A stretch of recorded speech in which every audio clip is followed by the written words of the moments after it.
Scientific people know very well that time is only a kind of space. We can move forward and backward in time, just as we can move forward and backward in space. To prove this theory, I invented a machine to travel through time. If you pressed one lever, the machine went back into the past. If you pressed the other lever, the machine glided forward into the future. With this machine, I set out to explore time. One summer evening toward the end of the 19th century, some friends of mine were gathered in my home in Richmond, England. As I entered, "Good heavens, man, what happened to you?" Were you in a wreck? You look a fright. "I have just traveled through time." You don't actually expect us to believe that you have traveled into the future with that nickel and ivory contraption you showed us last week? I'd give a penny a line for a verbatim article for my paper. I don't mind telling you the story, though most of it will sound false to you. You're absolutely right. The whole thing's preposterous. But it's true, every word of it. And if this will help you believe me, here are 2 white flowers I brought back with me. Gentlemen, since this morning I have lived 8 days in the future. Such days as no human being ever lived before. At daylight, I started making the last adjustments on my time machine. I gave it a last tap, tried all the screws again, and put in a final drop of oil. I climbed up, sat in the saddle, and took the starting lever in my hand. I suppose I felt like a man who holds a pistol to his skull, wondering what will come next.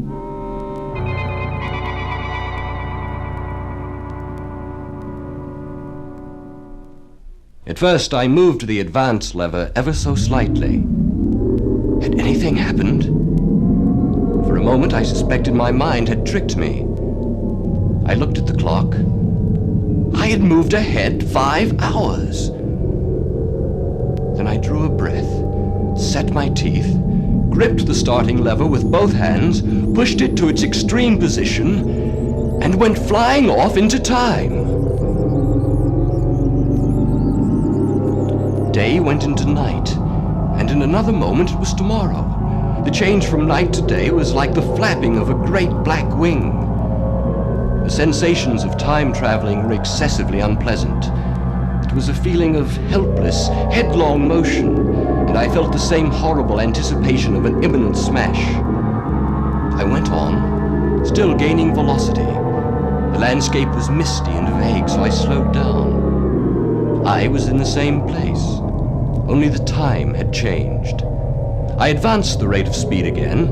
The little hands on the dials raced around faster and faster. I thought, how exciting to be traveling in the future. What wonderful advances man must have made in all these years. Then I resolved to stop. I grabbed the lever.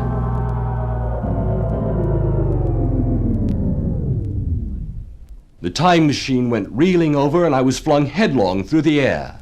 There was the sound of a clap of thunder in my ears. A pitiless hail was hissing around me, and I was sitting on a soft lawn in a garden near my overturned machine. "Fine hospitality," I said, "for a man who has traveled all these years to be here." I stood up and looked around me. A colossal carved figure loomed indistinctly beyond me through the hazy downpour. I advanced toward the figure. It was very large, made of white marble in the shape something like a winged sphinx. The figure was seated on a pedestal of bronze. The sightless eyes seemed to watch me. There was the faint shadow of a smile on the lips. Then panic gripped me. Do men still live on the earth? What are they like? Are they still human? I turned frantically to the time machine. I will not stay here. I must get back to my own time. For the first time, I discovered what year I was in. 802,701. I had traveled over 800,000 years. Just then the storm ended. The scene was lit by the glow of the sun. Already I saw other vast shapes, huge buildings with intricate parapets and tall columns. I removed my jacket. Then I heard voices and people came toward me. They were small creatures, perhaps only 4 feet high, clad in tunics girdled at the waist with a leather belt. They wore sandals on their feet and their legs and heads were bare. I noticed for the first time how warm the air was. One came toward me carrying a chain of beautiful flowers and placed it about my neck. They had a strange but very sweet and musical language, which I did not understand. They struck me as being a very beautiful and graceful people, but indescribably frail. At the sight of them, I suddenly regained confidence. I have nothing to fear. These people are so simple and childlike. Is this what has happened to man in 800,000 years? I thought to myself. Their little pink hands felt the time machine. No, keep away, you might get hurt. I removed the 2 levers which set the machine in motion, so no one could use it but me. The little people danced around me and pushed me along in a playful way. You want me to go with you? You want to show me to your friends, don't you?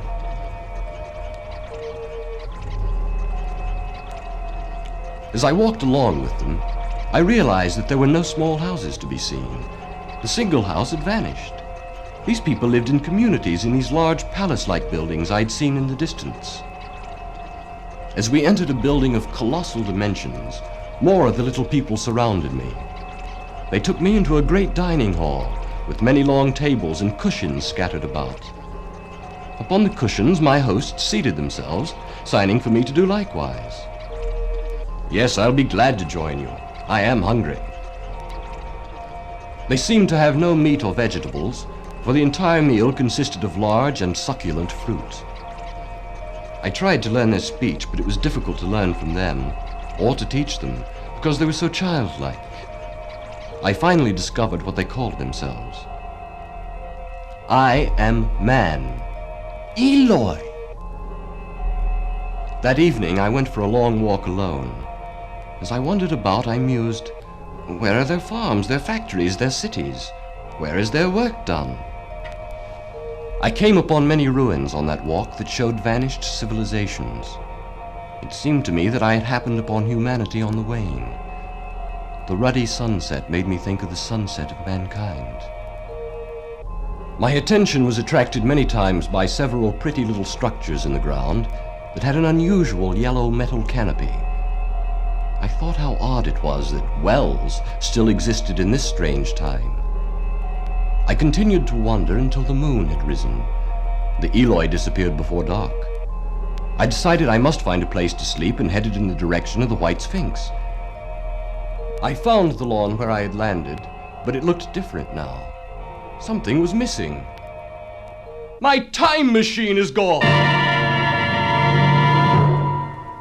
At once, like a lash across the face, came the possibility of losing my own age, of being left helpless in this strange new world.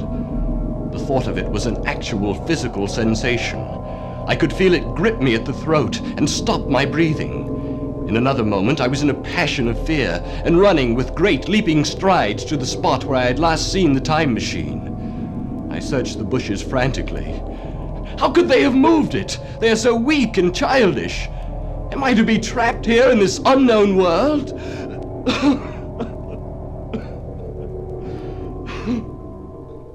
I wept with absolute wretchedness. Then, exhausted, I slept.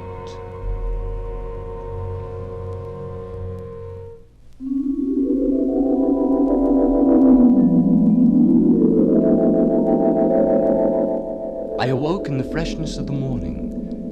As I saw the Eloi playing their childish games, I could not believe that they had taken my time machine. They had neither the strength nor the cunning. I returned to the spot where I had left the time machine. Examining the lawn, I found unmistakable marks in the grass. The machine had been dragged away, and there were odd, narrow footprints, which the Eloi could not have made. I followed the marks which led up to the pedestal and the White Sphinx. The time machine was in the pedestal. I went and rapped at the deep-framed panels which led into the building. Open up! Give me back my time machine! You there, come help me! Please help me! But the Eloi would not come near. There was something they feared about the pedestal. There was nothing I could do at that moment but try to learn more about the people. That way I might find out what was behind all of this. For the next few days, I tried to make friends with the little people. I talked to them and tried to learn their ways. On long walks through their lovely countryside, I saw no sign of planting or harvesting, no evidence of work of any kind. There were flowers only. The land was a perpetual garden. The Eloi's clothing was of a fine texture and beautifully sewn, but I saw no machines. Their tables were always piled high with fruit. But where was it grown? How was it brought to them? A peculiar feature which attracted my attention was the presence of the circular wells which I mentioned. Several, as it seemed to me, were of a very great depth. One lay by the path where I often walked. Like the others, it was rimmed with bronze and protected by a little cupola from the rain. I tried to ask the Eloi about it, but they would not answer, and they would not come near me. I peeked into the darkness, but I could see no gleam of water. Further, I threw a scrap of paper into it, and instead of fluttering slowly down, it was at once sucked swiftly out of sight. Then I heard a noise. It sounded like the pounding of heavy machines. Several possibilities flashed through my mind. Is it a mine? A factory? Was all the work done underground? Does someone live down there? That night as I slept, I was very restless and had an unreal feeling that something surrounded me. I woke with a start and had an odd fancy that some grayish animal had just rushed by me. Help! Help! What were they? Was it just a bad dream? The moon was setting, and upon the hill I thought I could see ghosts. Several times as I scanned the slope, I saw white figures. Twice I fancied I saw a solitary, white, ape-like creature running up the hill.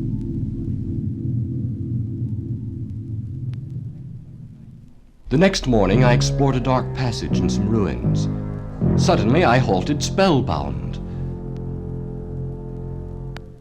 A pair of luminous eyes stared at me out of the darkness. At once the eyes darted sideways, and something white ran past me. I turned with my heart in my mouth, and saw a queer little ape-like figure, its head held down in a peculiar manner, running past me. It was a dull white, and had yellow hair on its head and down its back. I cannot even say whether it ran on all fours, or only with its forearms held very low. I chased it outside past some of the Eloi, but I could not catch him as he leaped into one of those round well-like openings of which I have told you. I lit a match, and looking down I saw a small white moving creature with large bright eyes which regarded me steadfastly as it retreated. It made me shudder. It was so like a human spider. It was clambering down the wall, and now I saw for the first time a number of metal foot and hand rests, forming a kind of ladder down the shaft. The Eloi refused to answer my questions about the strange creature that had just disappeared into the ground, and as they resumed their play, the truth gradually dawned on me. Man had not remained one species, but had differentiated into two distinct animals. The Eloi, who were gentle and helpless, and these other creatures who dwelled in darkness beneath the earth.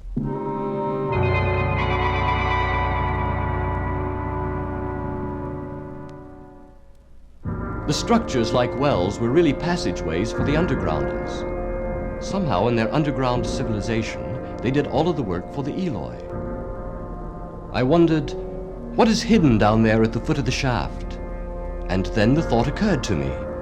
These strange underground creatures must have taken my time machine. But why had they taken it?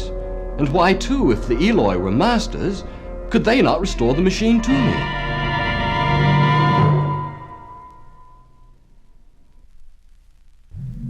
Later that day, I made a friend. I heard cries of distress, and I ran to where some of the little people were bathing in a pond. When I reached there, I discovered that one of the women was drowning, and none of the others made the slightest attempt to rescue the weak, crying little thing. I dived in and carried her safely to shore. The next day she came to me and presented me with these white flowers. Without thinking, I put some of the flowers in my pocket to examine later. The little woman became my one friend in that future time. I learned her name and taught her some words, and finally, with great effort, we were able to understand each other. What is your name? What do they call you? Weena. Weena. I am Man. Man? Me, Eloi. Eloi, very good. Who lives down there? Morlocks. Morlocks very bad. Morlocks see only in dark. We fear night. Morlocks come at night. Morlocks eat Eloi. Is that why the Eloi live in large groups in those big houses? Yes, that is why. Can you tell me more about the Morlocks? No. Then I will go see the Morlocks for myself. No, don't go there. Don't go. I am a strong man. I am not afraid. Goodbye, little Weena. Do not go down there. Do not. I felt over the parapet for the climbing hooks, and rather hastily I began to descend. I had to clamber down a shaft of perhaps 200 yards by means of the metal bars, which projected from the sides of the well. And these being adapted to the needs of a creature much smaller and lighter than myself, I was cramped and fatigued by the descent. Suddenly, one of the bars broke under my weight and almost swung me off into the blackness beneath. I grabbed another bar and was saved. After that experience, I did not dare rest again. Though my arms and back were acutely painful, I went on clambering down the sheer descent as quickly as possible. When I finally reached the bottom of the shaft, there was a horizontal tunnel. The sound of machines grew louder as I felt my way along the narrow passage. When I came to a large open space, I struck a match. Great shapes like big machines rose out of the dimness and cast grotesque black shadows. The place was very stuffy and oppressive. When the match went out, I was clutched and grabbed by several soft, damp hands. No, let me alone! Quickly, I struck another match. Light is the only thing that keeps them back. But I have only 4 matches left. By that light, I could see the stooping white creatures fleeing into dark gutters and tunnels, from which their eyes glared at me in the strangest fashion. I lit another match and made good my retreat to the narrow tunnel. I had scarcely entered when my light was blown out, and in the blackness I could hear the Morlocks coming after me again. Just as their clammy hands were on me, I lit my second match. You can scarce imagine how nauseatingly inhuman they looked. Those pale, chinless faces and great lidless pinkish-gray eyes. There was no mistaking that they were trying to haul me back. My last 2 matches lasted until I got to the shaft. As I started up the ladder, my feet were grabbed from behind. Kicking wildly, I fought my way up the rungs, while they stayed peering and blinking up at me. That climb seemed interminable to me. At last I reached the opening of the shaft, got over the well mouth somehow, and staggered into the blinding sunlight. Weena. Man's safe. No Morlocks in sunlight. For a time I was unconscious. Later I spoke with Weena of my experience. Tell me, Weena, do the Morlocks do all the work for the Eloi? Yes. But the Eloi fear the Morlocks. I have said, Morlocks eat Eloi. How did this happen? Why have men become 2 distinct species? One helpless and the other vile. Weena does not know. Apparently, the Morlocks let the Eloi live above ground because they don't want it. They have lived in darkness so many years they now prefer it. But who originally banished the Morlocks underground? Were the Eloi once a master race? And are the Morlocks now the masters? Weena does not know. I know you don't know, you sweet, silly child.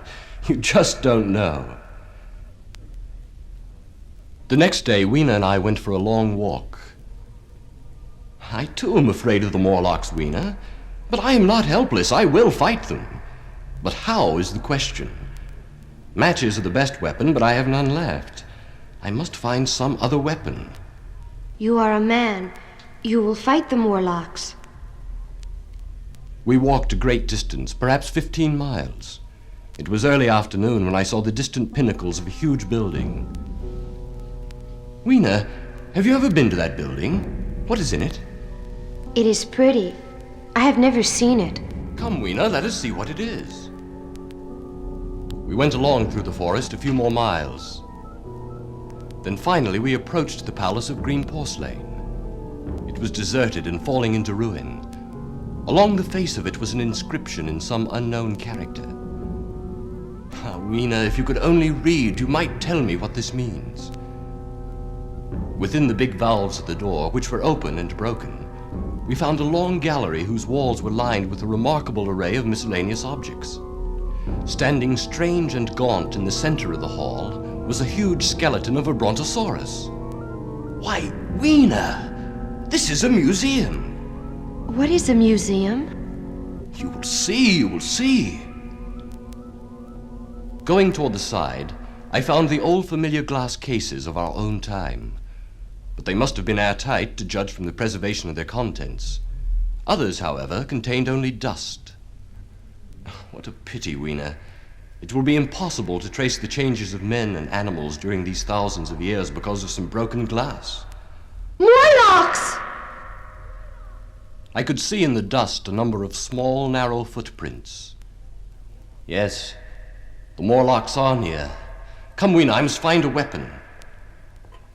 We walked to a hall of colossal proportions with huge machines all broken down and corroded.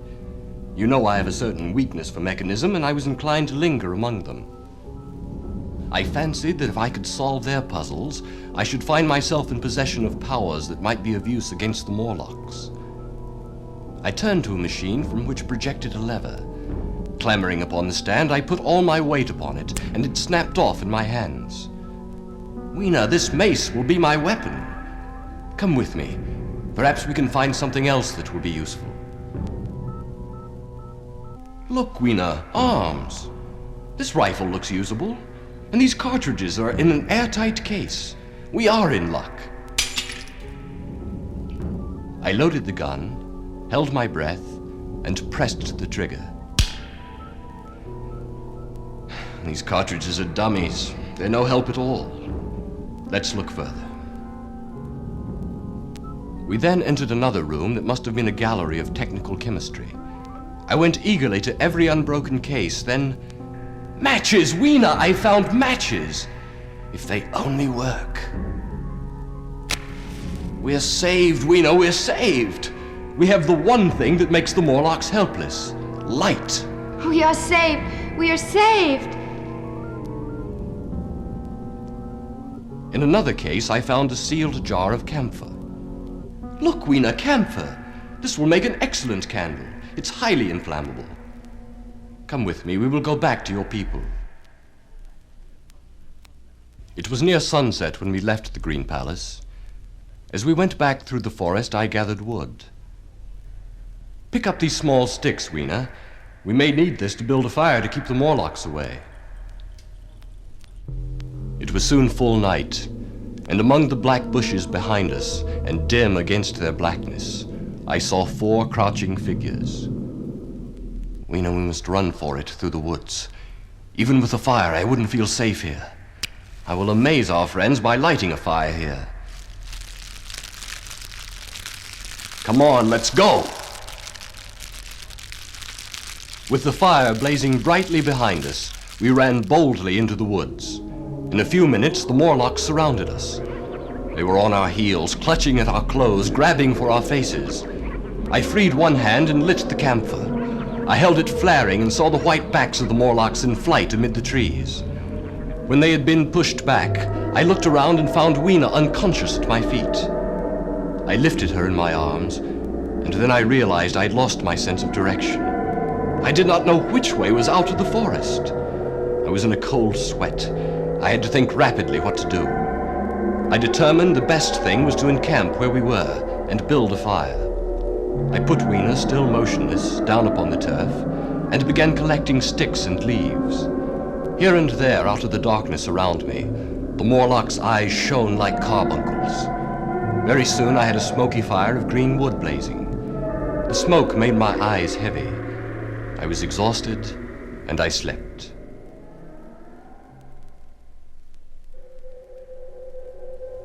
I awoke, feeling the Morlock's hands upon me. In an instant, I knew what had happened. My fire had gone out, and the bitterness of death came over my soul.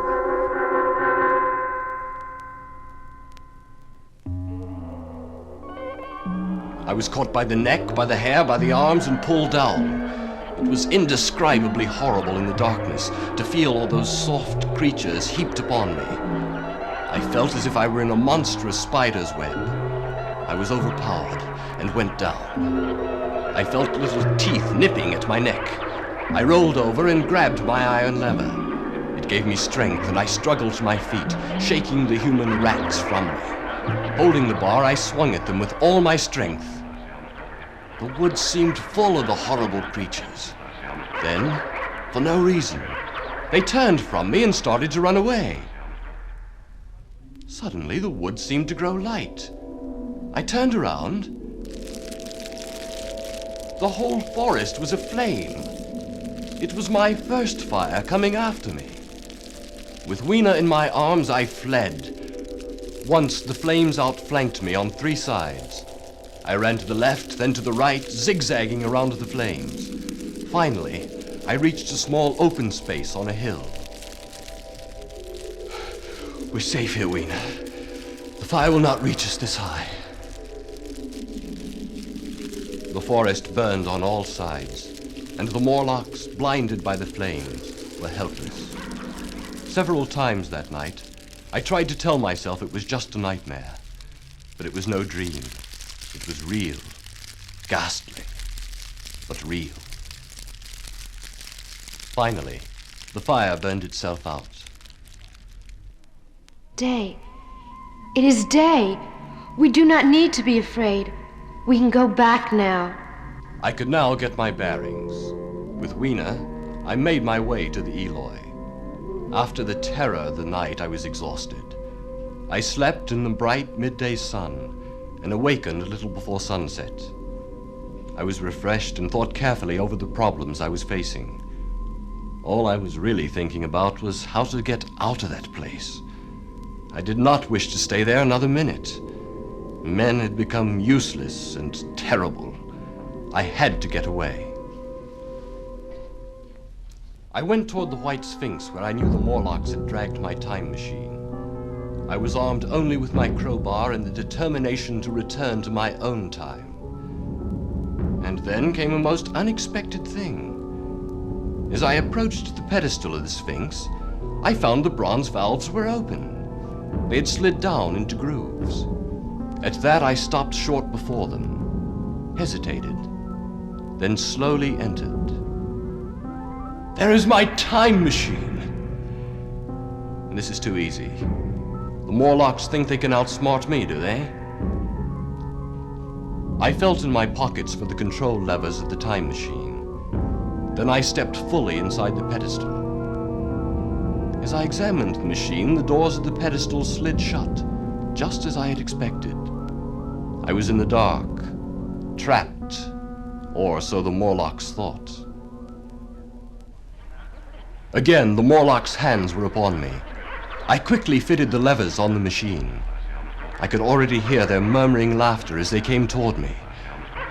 I pushed the lever just as they started to maul me. The next moment, I was hurtling through time. The darkness fell from my eyes, and I found myself in the same gray light and tumult I have already described. I clung to the machine as it swayed and vibrated. I watched the years speed by.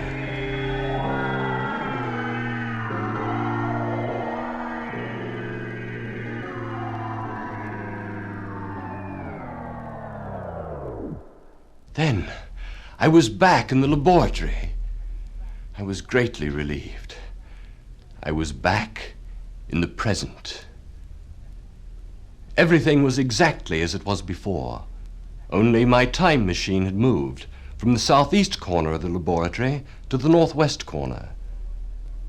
That is where the Morlocks moved it when they dragged it into the base of the pedestal. Incredible. Incredible? Yes. Take it as a lie if you wish.